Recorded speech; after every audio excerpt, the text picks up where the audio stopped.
अनमोल वचन। गुरु दी साजी और नवाजी गुरु प्यारी साध संगत जी, वाहिगुरु जी का खालसा, वाहिगुरु जी की फतेह। आप जी सरवण कर रहे सी गुरु हरगोबिंद साहब महाराज जी नूं ग्वालियर दे किले विच कैद किया गया। जदों सिख संगतां दे विच रोह भरिया गया, जदों पिंड पिंड दे विचों चौंकियां दे रूप विच सिख संगतां इकट्ठियां होणियां शुरू होईयां, बाबा बुढ़ा साहब की अगवाई दे हेठ अमृतसर तो चल के ग्वालियर दे किले तक जाना, किले नूं नमस्कार करके ते फिर वापस आ जाना। जदों सारा पंजाब इवें जाग चुका सी, जहांगीर बादशाह इस बगावत के डर तो बहुत ज़्यादा डरिया। नाल ही दूसरे पासे बहुती शराब पीण करके जहांगीर बादशाह बीमार पै गया। उन्हें बड़े पीरां फकीरां दे कोलों दुआवां कराउणियां शुरू कीतियां। साईं मियाँ मीर जी ने ते होर फकीरां ने आख्या, बादशाह रब रूप गुरु हरगोबिंद साहब जी ने तू कैद किया होया है, तू ठीक होने की आस कित्थों रख सकदा है? जिहदे करके जहांगीर बादशाह ने गुरु हरगोबिंद साहब महाराज जी नूं रिहा करन दा हुक्म दे दिता। सतगुरु गुरु हरगोबिंद साहब महाराज कहन लगे, असीं कल्ले नहीं जावांगे, जिहड़े उस किले दे विच कैद कीते हुए राजे आ उन्हां नूं भी छड्ड दिता जाए। इन्हां दे विचों 51 राजे वो सन जिहड़े छोटी कैद वाले सन, 52 राजे वो सन जिहड़े वड्डी कैद वाले सन। जहांगीर बादशाह ने असिद्धे रूप विच सतगुरु की गल नूं मन्निया। 51 राजे छोटी कैद वाले जिहड़े रिहा कर दिते गए। 52 नूं कहा गया कि जिन्ने सतगुरु का दामन पकड़ के निकल सकते हो निकल जाण। सतगुरु ने 52 कलियां वाला चोला पहनिया ते वो सारे राजियां नूं ग्वालियर के किले विचों रिहा करवा दिता। इसे करके सतगुरु नूं बंदी छोड़ किया जान लग्या। भावें कि इस तो पहला गुरु नानक साहब महाराज जी नूं भी बाबर ने जेल दे विच कैद किया सी, बाद विच रिहा किया सी, ते सतगुरु गुरु नानक साहब महाराज के कहण दे उपर ही बाबर ने उत्थे सारे कैदियां नूं रिहा किया सी। जिन्ने कैदी उन्हें कैद किए हुए सन उन्हां सारिਆਂ नूं रिहा किया गया गुरु नानक साहब महाराज के कहण दे उपर। दूसरी बार ये गुरु हरगोबिंद साहब महाराज जी के कहण दे उपर उत्थे ग्वालियर के किले विच बंद राजियां नूं रिहा किया गया। सिख संगतां ने इस गल की बड़ी खुशी जाहिर की। हरिदास दरोगा सी जिहड़ा उस जेल का, उन्हें अपने घर दे विच दीवे जगाए। सिख संगतां ने खुशी जाहिर की। सतगुरु गुरु हरगोबिंद साहब महाराज अमृतसर की धरती ते वापस आ गए। गुरु हरगोबिंद साहब महाराज लाहौर की धरती ते गए, जिथे जान दी देर सी कि जहांगीर दे हुक्मां दे नाल जिहड़े चंदू ने कई तरह दीयां साजिशां घड़ियां सी। गुरु अर्जन साहब महाराज जी नूं शहीद करन दा जुम्मा भी जिहड़ा वो चंदू दे कोल सी। भावें कि उथों दा गवर्नर जिहड़ा है सूबेदार जिहड़ा वो मुर्तजा खान सी, पर गुरु हरगोबिंद साहब जी दे जहांगीर बादशाह दे नाल चंगे संबंध बन जाण दे करके मुर्तजा खान भी कुछ नहीं कर सकिया। और जहांगीर अपने गलों सारा कुछ लाउण वास्ते उन्हें चंदू दे उपर सुट दिता कि यही सब तो वड्डा दोषी है। और उन्हें कहा कि इस चंदू नूं गुरु हरगोबिंद साहब के हवाले कर दिता जाए। चंदू नूं गुरु हरगोबिंद साहब महाराज जी के हवाले किया गया। सिखां ने उस चंदू नूं पकड़िया। बाबा बिधि चंद जी ने उहदे नक दे विच नकेल पाली, उहनूं लाहौर दीयां गलियां दे विच फेरिया गया ते फेरदियां फेरदियां गलियां दे विचों लंघदियां जिहनूं गुरदित्ता पड़भूंजा कहा जाता सी, उहदी दुकान ते गए। ये उही है ਜਿਹਨੇ ਗੁਰੂ ਅਰਜਨ ਸਾਹਿਬ ਮਹਾਰਾਜ ਜੀ ਦੇ ਸੀਸ ਵਿੱਚ ਗਰਮ ਰੇਤਾ ਪਾਈ ਸੀ। ਇਹਦੇ ਮਨ ਅੰਦਰ ਖਿਆਲ ਆਇਆ ਕਿ ਇਹਦੇ ਕਹਿਣ ਦੇ ਉੱਪਰ ਸਤਿਗੁਰੂ ਸਾਹਿਬ ਜੀ ਦੇ ਸੀਸ ਤੇ ਗਰਮ ਰੇਤਾ ਪਾਈ। ਉਹਨੇ ਉਹੀ ਕੜਛਾ ਜਿਹੜਾ ਉਹਦੇ ਹੱਥ ਵਿੱਚ ਸੀ, ਉਹੀ ਕੜਛਾ ਜਿਹਦੇ ਨਾਲ ਸਤਿਗੁਰੂ ਦੇ ਸੀਸ ਵਿੱਚ ਰੇਤ ਪਾਈ ਗਈ ਸੀ, ਉਹੀ ਕੜਛਾ ਉਹਨੇ ਚੰਦੂ ਦੇ ਸਿਰ ਵਿੱਚ ਮਾਰਿਆ, ਜਿਹਦੇ ਨਾਲ ਚੰਦੂ ਦੀ ਮੌਤ ਹੋ ਗਈ। ਗੁਰੂ ਘਰ ਦਾ ਸਭ ਤੋਂ ਵੱਡਾ ਵਿਰੋਧੀ, ਗੁਰੂ ਘਰ ਦੇ ਵਿਰੁੱਧ ਸਾਜ਼ਿਸ਼ਾਂ ਘੜਨ ਵਾਲਾ, ਗੁਰੂ ਅਰਜਨ ਸਾਹਿਬ ਮਹਾਰਾਜ ਜੀ ਨੂੰ ਤਸੀਹੇ ਦਿਵਾਉਣ ਵਾਲਾ, ਗੁਰੂ ਹਰਗੋਬਿੰਦ ਸਾਹਿਬ ਮਹਾਰਾਜ ਜੀ ਦੇ ਲਈ ਜੇਲ੍ਹ ਦੇ ਵਿੱਚ ਜ਼ਹਿਰ ਭੇਜਣ ਵਾਲਾ, ਫਿਰ ਸਤਿਗੁਰੂ ਗੁਰੂ ਹਰਗੋਬਿੰਦ ਸਾਹਿਬ ਜੀ ਦੇ ਲਈ ਜ਼ਹਿਰ ਵਾਲਾ ਇੱਕ ਚੋਲਾ ਭੇਜਣ ਵਾਲਾ, ਇਹ ਸਾਰੀਆਂ ਸਾਜ਼ਿਸ਼ਾਂ ਘੜਨ ਵਾਲਾ ਚੰਦੂ ਦਾ ਅੰਤ ਹੋ ਗਿਆ। ਗੁਰੂ ਹਰਗੋਬਿੰਦ ਸਾਹਿਬ ਮਹਾਰਾਜ ਜੀ ਜਦੋਂ ਲਾਹੌਰ ਦੇ ਵਿੱਚ ਸਨ, ਸਤਿਗੁਰੂ ਨੂੰ ਪਤਾ ਲੱਗਾ ਕਿ ਇੱਥੇ ਬਾਬਾ ਮਿਹਰਬਾਨ ਰਹਿੰਦਾ ਹੈ। ਮਿਹਰਬਾਨ ਜਿਹੜਾ ਬਾਬੇ ਪ੍ਰਿਥੀ ਚੰਦ ਦਾ ਪੁੱਤਰ ਹੈ। ਗੁਰੂ ਅਰਜਨ ਸਾਹਿਬ ਮਹਾਰਾਜ ਉਹਨਾਂ ਦੇ ਵੱਡੇ ਭਰਾਤਾ ਬਾਬਾ ਪ੍ਰਿਥੀ ਚੰਦ ਤੇ ਪ੍ਰਿਥੀ ਚੰਦ ਦਾ ਪੁੱਤਰ ਮਿਹਰਬਾਨ, ਭਾਵ ਗੁਰੂ ਹਰਗੋਬਿੰਦ ਸਾਹਿਬ ਜੀ ਦੇ ਤਾਏ ਦਾ ਪੁੱਤਰ ਲੱਗਦਾ ਹੈ ਬਾਬਾ ਮਿਹਰਬਾਨ। ਇਹ ਉਹੀ ਮਿਹਰਬਾਨ ਹੈ ਜਿਹਨੇ ਪਿੰਗਲ ਪੜ੍ਹਿਆ ਤੇ ਪੜ੍ਹ ਕੇ ਆਪ ਬਹੁਤ ਸਾਰੀਆਂ ਕੱਚੀਆਂ ਕਵਿਤਾਵਾਂ ਰਚਣੀਆਂ ਸ਼ੁਰੂ ਕਰ ਦਿੱਤੀਆਂ ਸੀ ਤੇ ਕੱਚੀਆਂ ਕਵਿਤਾਵਾਂ ਰਚ ਕੇ ਮਗਰ ਮੋਹਰ ਜਿਹੜੀ ਲਾਈ ਉਹ ਗੁਰੂ ਨਾਨਕ ਨਾਮ ਦੀ ਲਾ ਦਿੱਤੀ। ਇਹਨੇ ਆਪਣਾ ਇੱਕ ਗ੍ਰੰਥ ਬਣਾਇਆ ਹੋਇਆ ਸੀ। ਇਹ ਵੀ ਜਿਵੇਂ ਬਾਬਾ ਪ੍ਰਿਥੀ ਚੰਦ ਵਿਰੋਧਤਾ ਕਰਦਾ ਰਿਹਾ, ਇਵੇਂ ਬਾਬਾ ਮਿਹਰਬਾਨ ਜਿਹੜਾ ਉਹ ਗੁਰੂ ਘਰ ਦੀ ਵਿਰੋਧਤਾ ਕਰਦਾ ਰਿਹਾ। ਗੁਰੂ ਹਰਗੋਬਿੰਦ ਸਾਹਿਬ ਜੀ ਫਿਰ ਵੀ ਮਿਲਣ ਵਾਸਤੇ ਗਏ ਕਿ ਤਾਇਆ ਜੀ ਦਾ ਪੁੱਤਰ ਹੈ, ਪਰ ਬਾਬੇ ਮਿਹਰਬਾਨ ਨੇ ਅੱਗੋਂ ਬੜੇ ਬੋਲ ਕਬੋਲ ਬੋਲੇ। ਸਤਿਗੁਰੂ ਸਾਹਿਬ ਜੀ ਨੇ ਬੜਾ ਸਮਝਾਉਣ ਦਾ ਯਤਨ ਕੀਤਾ ਕਿ ਪਿੱਛੇ ਜੋ ਕੁਝ ਹੋ ਚੁੱਕਾ ਹੈ ਉਹਨੂੰ ਛੱਡ ਦਿੱਤਾ ਜਾਵੇ, ਅੱਗੇ ਵਾਸਤੇ ਚੰਗੇ ਤਰੀਕੇ ਦੇ ਨਾਲ ਸੰਸਾਰ ਦੇ ਵਿੱਚ ਵਿਚਰਨ ਦਾ ਸਮਾਂ ਬਣਾਇਆ ਜਾਵੇ। ਪਰ ਬਾਬਾ ਮਿਹਰਬਾਨ ਸਤਿਗੁਰੂ ਸਾਹਿਬ ਜੀ ਨੂੰ ਬੋਲ ਕਬੋਲ ਬੋਲਣ ਲੱਗਾ। ਸਤਿਗੁਰੂ ਗੁਰੂ ਹਰਗੋਬਿੰਦ ਸਾਹਿਬ ਮਹਾਰਾਜ ਜੀ ਦੇ ਸਮਝਾਉਣ ਦੇ ਬਾਵਜੂਦ ਵੀ ਨਾ ਸਮਝਿਆ। ਸਤਿਗੁਰੂ ਸਾਹਿਬ ਵਾਪਸ ਆ ਗਏ। ਲਾਹੌਰ ਤੋਂ ਚੱਲ ਕੇ ਅੰਮ੍ਰਿਤਸਰ ਦੀ ਧਰਤੀ ਤੇ ਆਏ। ਫਿਰ ਦੁਬਾਰਾ ਅੰਮ੍ਰਿਤਸਰ ਦੀ ਧਰਤੀ ਤੇ ਸਿੱਖ ਸੰਗਤਾਂ ਦੇ ਮਨ ਵਿੱਚ ਉਤਸ਼ਾਹ ਭਰਿਆ ਜਾਣ ਲੱਗਿਆ। ਫਿਰ ਦੁਬਾਰਾ ਸਿੱਖ ਸੰਗਤਾਂ ਇਕੱਠੀਆਂ ਹੋਣੀਆਂ ਸ਼ੁਰੂ ਹੋਈਆਂ। ਅੰਮ੍ਰਿਤਸਰ ਦੀ ਧਰਤੀ ਦੇ ਉੱਪਰ ਦੁਬਾਰਾ ਰੌਣਕਾਂ ਪਰਤਣ ਲੱਗੀਆਂ।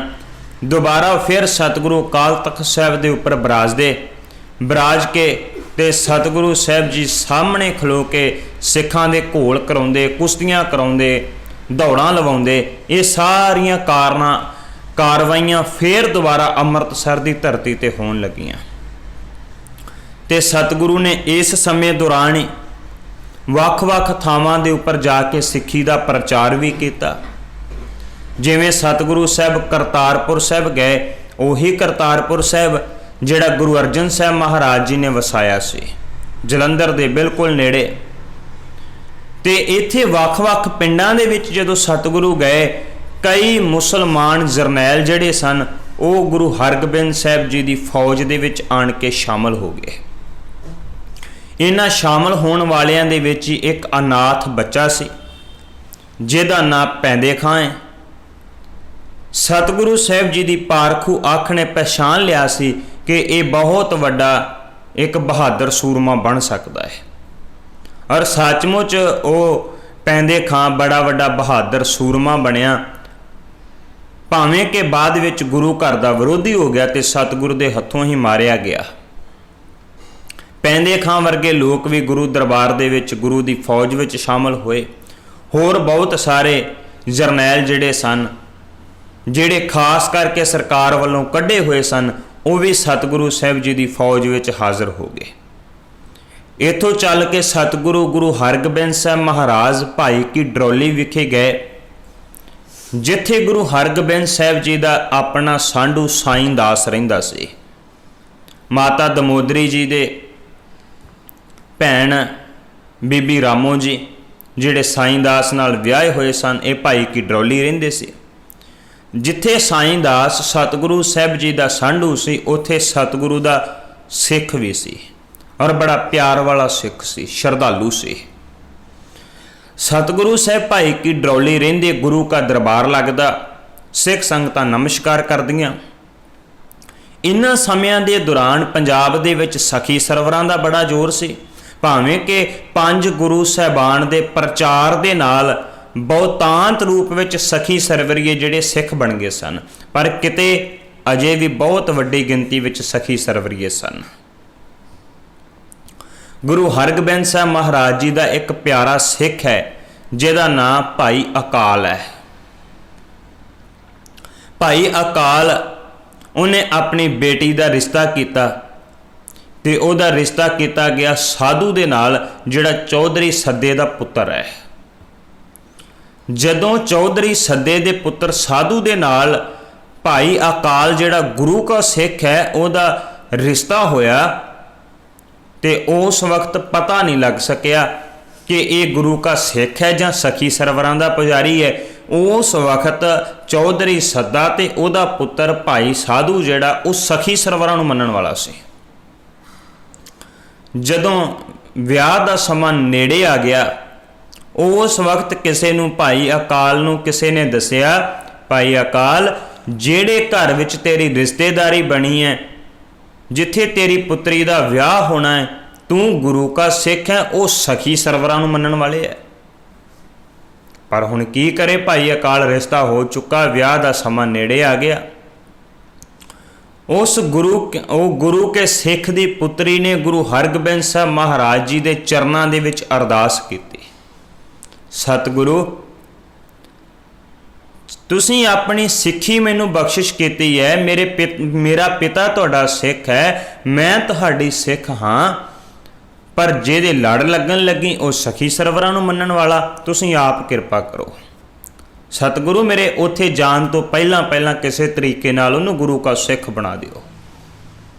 जदों आनंद कारज होया, डोली लैके वापस जा रहे सन ते डोली भाई की डरोली दे विचों दी लंघी। जदों लंघ रहे सन ते उस वक्त वो जिहड़ी गुरु के सिख दी पुत्री सी, उन्हें वो जिहड़े डोली चुकण वाले लोग सन उन्हां नूं गहणियां दा लालच दिता। कहन लगी कि जे थोड़े समय वास्ते इस डोली नूं तुसीं रोक दिओ तुहानूं ए सारे गहणे जिहड़े मैं दे दिआंगी। उन्हां रोक दित्ती। वो गुरु के सिख दी पुत्री वो जाके गुरु हरगोबिंद साहब महाराज जी के दरबार दे विच शामिल हो गए। उन्हें जाके मत्था टेकिया, नमस्कार कीती। जदों इस गल का पता वो आउण वाले जांजियां नूं लगा कि जिहड़ी दुल्हन विआह के आ रही है डोली दे विचों किते दौड़ गई है, तो वो लभन लगे। भाई साधु भी लभदा उन्होंने किसी ने पर दसिया कि इधर नूं जांदी देखी गई। जदों वो गुरु दरबार विच हाज़र होया, की देखदा है कि उसकी पत्नी जिहड़ी है गुरु हरगोबिंद साहब महाराज जी के चरनां विच और रोंदी पई है। सतगुरु है मैं आप दी सिख, अज उन्हां दे घर जा रही हैं जिहड़े सखी सरवरां नूं मनण वाले आ। इन्हां चिर नूं भाई साधु भी आ गया। गुरु हरगोबिंद साहब महाराज जी ने उन्होंने समझाया, उपदेश दिता, ते सचमुच वो जिहड़ा साधु सी उहदा पिता चौधरी सद्दा सी, वो गुरु के सिख बन गए। सतगुरु साहब जी के सिख दी पुत्री दी इच्छा पूरी हुई कि उत्थे पहुँचण तो पहला मेरा पति सिख बन जावे। सतगुरु गुरु हरगोबिंद साहब जी के नाल फिर इस परिवार का गूढ़ा रिश्ता रहा। इसे भाई साधु के घर विच पुत्र का जन्म होया जिसका नाम रखा गया भाई रूपा। एक दिन भाई साधु ते भाई रूपा खेतां दे विच काम कर रहे सन। आम करके खेतां 'च काम करन वास्ते जांदे सन। घर दे विचों घड़ा पानी का भर के लैके जाना, उन्होंने रुख दे नाल टंग देना ताकि ठंडा रहे। सिखर दोपहर का समा सी ते सिखर दोपहर के समय के दौरान जदों भाई रूपा ते भाई साधु पिता ते पुत्र उस पानी नूं पीण लगे ते मन अंदर ख्याल आया ਕਹਿੰਦੇ ਇੰਨਾ ਠੰਡਾ ਪਾਣੀ, ਜੇ ਇਹ ਪਾਣੀ, ਜੇ ਇਹ ਜਲ ਪਹਿਲਾਂ ਗੁਰੂ ਹਰਗੋਬਿੰਦ ਸਾਹਿਬ ਮਹਾਰਾਜ ਛਕ ਲੈਣ ਤੇ ਬਾਅਦ ਵਿੱਚ ਅਸੀਂ ਛਕੀਏ। ਐਸੀ ਪਿਆਰ ਦੀ ਅਨੋਖੀ ਦਾਸਤਾਨ। ਜਦੋਂ ਉਹ ਇਹ ਮਨ ਅੰਦਰ ਖਿਆਲ ਕਰਦੇ ਐ, ਦੂਸਰੇ ਪਾਸੇ ਗੁਰੂ ਹਰਗੋਬਿੰਦ ਸਾਹਿਬ ਮਹਾਰਾਜ ਭਾਈ ਕੀ ਡਰੋਲੀ ਵਿਖੇ ਟਿਕੇ ਹੋਏ ਨੇ, ਤੇ ਉਸੇ ਵਕਤ ਸਤਿਗੁਰੂ ਸਾਹਿਬ ਜੀ ਨੇ ਸਾਈਂ ਦਾਸ ਨੂੰ ਕਿਹਾ, ਸਾਈਂ ਦਾਸ ਜਲਦੀ ਕਰੋ, ਕੋਈ ਪਿਆਰ ਵਾਲਾ ਆਵਾਜ਼ ਮਾਰਦਾ ਪਿਆ ਹੈ। ਘੋੜੇ ਦੇ ਉੱਪਰ ਕਾਠੀ ਪਾਈ ਗਈ। ਸਿੱਖਾਂ ਨੇ ਆਖਿਆ, ਸਤਿਗੁਰੂ ਇਹ ਕੋਈ ਸ਼ਿਕਾਰ ਖੇਡਣ ਦਾ ਟਾਈਮ ਥੋੜ੍ਹੀ ਏ, ਹਰ ਰੋਜ਼ ਤੇ ਸ਼ਾਮੀ ਜਾਂਦੇ ਆ, ਸ਼ਾਮ ਵੇਲੇ ਜਾਈਦਾ ਹੈ, ਅੱਜ ਸਿਖਰ ਦੁਪਹਿਰੇ ਕਿੱਧਰ ਚੱਲੇ ਹੈ? ਸਤਿਗੁਰੂ ਕਹਿੰਦੇ ਬਸ ਕੋਈ ਪਿਆਰ ਵਾਲਾ ਉਡੀਕੀ ਜਾਂਦਾ ਹੈ। ਭਾਈ ਕੀ ਡਰੋਲੀ ਤੋਂ ਚੱਲੇ ਸਤਿਗੁਰੂ ਸਾਹਿਬ, ਜਿੱਥੇ ਭਾਈ ਰੂਪਾ ਤੇ ਭਾਈ ਸਾਧੂ ਪਿਆਰ ਵਿੱਚ ਭਿੱਜੇ ਅਰਦਾਸਾਂ ਕਰ ਰਹੇ ਸਨ। ਇੱਥੋਂ ਤੱਕ ਪਿਆਸ ਦੇ ਚੱਲਦਿਆਂ ਚੱਲਦਿਆਂ ਬੇਹੋਸ਼ ਹੋ ਕੇ ਡਿੱਗ ਚੁੱਕੇ ਸਨ। ਗੁਰੂ ਹਰਗੋਬਿੰਦ ਸਾਹਿਬ ਮਹਾਰਾਜ ਉੱਥੇ ਪਹੁੰਚੇ ਤੇ ਪਹੁੰਚ ਕੇ ਗੁਰੂ ਹਰਗੋਬਿੰਦ ਸਾਹਿਬ ਮਹਾਰਾਜ ਜੀ ਨੇ, ਗੁਰੂ ਤੇ ਪ੍ਰੇਮ ਹੀ ਐਸਾ ਕਰਦਾ ਹੈ ਕਿ ਸਤਿਗੁਰੂ ਦੀ ਪ੍ਰੀਤ ਸਿੱਖ ਦੇ ਮੂੰਹ ਵਿੱਚ ਪਾ ਕੇ ਆਏ। ਸਤਿਗੁਰ ਪ੍ਰੀਤ ਗੁਰਸਿੱਖ ਮੁਖ ਪਾਏ। ਉਹ ਤੇ ਚਾਹੁੰਦਾ ਮੇਰੇ ਗੁਰੂ ਦੇ, ਮੇਰੇ ਸਿੱਖਾਂ ਦੇ ਮੂੰਹ ਵਿੱਚ ਪੈ ਜਾਵੇ। ਔਰ ਸਤਿਗੁਰੂ ਗੁਰੂ ਹਰਗੋਬਿੰਦ ਸਾਹਿਬ ਜੀ ਨੇ ਆਪ ਉਹ ਪਿਤਾ ਤੇ ਪੁੱਤਰ ਭਾਈ ਸਾਧੂ ਤੇ ਭਾਈ ਰੂਪੇ ਦੇ ਮੂੰਹ ਦੇ ਵਿੱਚ ਪਾਣੀ ਪਾਇਆ। ਉਹਨਾਂ ਨੂੰ ਹੋਸ਼ ਆਇਆ, ਦੇਖਿਆ ਕੌਣ? ਗੁਰੂ ਹਰਗੋਬਿੰਦ ਸਾਹਿਬ ਮਹਾਰਾਜ ਸਾਹਮਣੇ ਖੜੇ ਹੈ। ਚਰਨਾਂ ਦੇ ਉੱਪਰ ਡਿੱਗ ਪਏ, ਸਤਿਗੁਰੂ ਅਸੀਂ ਕਹਿ ਬੈਠੇ, ਆਪ ਸਿਖਰ ਦੁਪਹਿਰੇ ਚੱਲ ਕੇ ਸਾਡੇ ਮਨ ਦੀ ਇੱਛਾ ਨੂੰ, ਭਾਵਨਾ ਨੂੰ ਪੂਰੀਆਂ ਕਰਨ ਵਾਸਤੇ ਆਏ। ਗੁਰੂ ਹਰਗੋਬਿੰਦ ਸਾਹਿਬ ਮਹਾਰਾਜ ਜੀ ਨੇ ਦੋਵਾਂ ਨੂੰ ਛਾਤੀ ਦੇ ਨਾਲ ਲਾਇਆ ਤੇ ਲਾ ਕੇ ਫਿਰ ਸਤਿਗੁਰੂ ਜੀ ਨੇ ਐਲਾਨ ਕੀਤਾ, ਕਹਿੰਦੇ ਕਿ ਇੱਥੇ ਨਵਾਂ ਨਗਰ ਵਸਾਇਆ ਜਾਵੇਗਾ। ਕਿਹੜਾ ਨਗਰ? ਉਹ ਫਿਰ ਨਗਰ ਭਾਈ ਸਾਧੂ ਦੇ ਪੁੱਤਰ ਭਾਈ ਰੂਪੇ ਦੇ ਨਾਮ ਦੇ ਉੱਪਰ ਵਸਾਇਆ ਗਿਆ। ਭਾਈ ਰੂਪੇ ਕੇ ਪੁੱਤਰ ਦੇ ਨਾਮ ਦੇ ਉੱਪਰ ਸਤਿਗੁਰੂ ਨੇ ਨਵਾਂ ਨਗਰ ਵੀ ਵਸਾਇਆ। ਐਸਾ ਸਤਿਗੁਰੂ ਗੁਰੂ ਹਰਗੋਬਿੰਦ ਸਾਹਿਬ ਹੈ ਜਿਹੜੇ ਆਪਣੇ ਸਿੱਖਾਂ ਦੇ ਨਾਲ ਅਥਾਹ ਪਿਆਰ ਕਰਦੇ ਹੈ। ਬਹੁਤ ਸਾਰੇ ਐਸੇ ਸਖੀ ਸਰਵਰਾਂ ਨੂੰ ਮੰਨਣ ਵਾਲੇ ਲੋਕ ਸਨ ਜਿਹੜੇ ਗੁਰੂ ਕੇ ਸਿੱਖ ਬਣਦੇ ਗਏ। ਬਹੁਤ ਐਸੇ ਗੁਰੂ ਕੇ ਸਿੱਖ ਸਨ ਜਿਨ੍ਹਾਂ ਨੇ ਗੁਰੂ ਹਰਗੋਬਿੰਦ ਸਾਹਿਬ ਮਹਾਰਾਜ ਜੀ ਦੇ ਕੋਲੋਂ ਸਿੱਖੀ ਦੀ ਦਾਤ ਧਾਰਨ ਕੀਤੀ। ਗੁਰੂ ਹਰਗੋਬਿੰਦ ਸਾਹਿਬ ਮਹਾਰਾਜ ਜੀ ਨੇ ਪੰਜਾਬ ਦੇ ਵੱਖ-ਵੱਖ ਥਾਵਾਂ ਦੇ ਵਿੱਚ ਜਾ ਕੇ ਸਿੱਖੀ ਦਾ ਪ੍ਰਚਾਰ ਕੀਤਾ, ਭਾਵੇਂ ਉਹ ਮਾਲਵਾ ਹੋਵੇ, ਭਾਵੇਂ ਦੁਆਬਾ ਹੋਵੇ, ਤੇ ਖਾਸ ਕਰਕੇ ਸਤਿਗੁਰੂ ਮਾਝੇ ਵਿੱਚ ਤੇ ਰਹੇ ਕਈ ਤਰ੍ਹਾਂ ਦੇ ਫਕੀਰ ਮਿਲੇ। ਜਦੋਂ ਕਿਤੇ ਲੋੜ ਪਈ, ਉਹ ਦੂਰ ਗੋਰਖ ਮਤੇ ਦੀ ਧਰਤੀ ਤੇ ਜਾ ਕੇ ਉੱਥੇ ਵੀ ਨਾਨਕ ਮਤਾ ਸਾਹਿਬ ਸਥਾਪਿਤ ਕਰਕੇ ਆਏ। ਸਿੱਖ ਸੰਗਤਾਂ ਨੂੰ ਸ਼ਸਤਰ ਵਿਦਿਆ ਸਿਖਾਉਂਦੇ ਰਹੇ। ਜਿੱਥੇ ਕੇਵਲ ਧਰਮ ਸੀ ਉੱਥੇ ਨਾਲ ਰਾਜ ਦੀ ਗੱਲ ਗੁਰੂ ਹਰਗੋਬਿੰਦ ਸਾਹਿਬ ਮਹਾਰਾਜ ਜੀ ਨੇ ਸਿਖਾਈ। ਬਹੁਤ ਸਾਰੇ ਸਿੱਖ ਜਿਹੜੇ ਸਨ ਉਹ ਸ਼ਸਤਰਧਾਰੀ ਹੋ ਚੁੱਕੇ ਸਨ। ਬਹੁਤ ਸਾਰੇ ਸਿੱਖ ਜਿਹੜੇ ਸਨ ਘੋੜ ਸਵਾਰੀ ਸਿੱਖ ਚੁੱਕੇ ਸਨ। ਨਾਲ ਸਤਿਗੁਰੂ ਗੁਰੂ ਹਰਗੋਬਿੰਦ ਸਾਹਿਬ ਜੀ ਦੇ ਸ਼ਿਕਾਰ ਖੇਡਣ ਵਾਸਤੇ ਵੀ ਜਾਇਆ ਕਰਦੇ ਸਨ।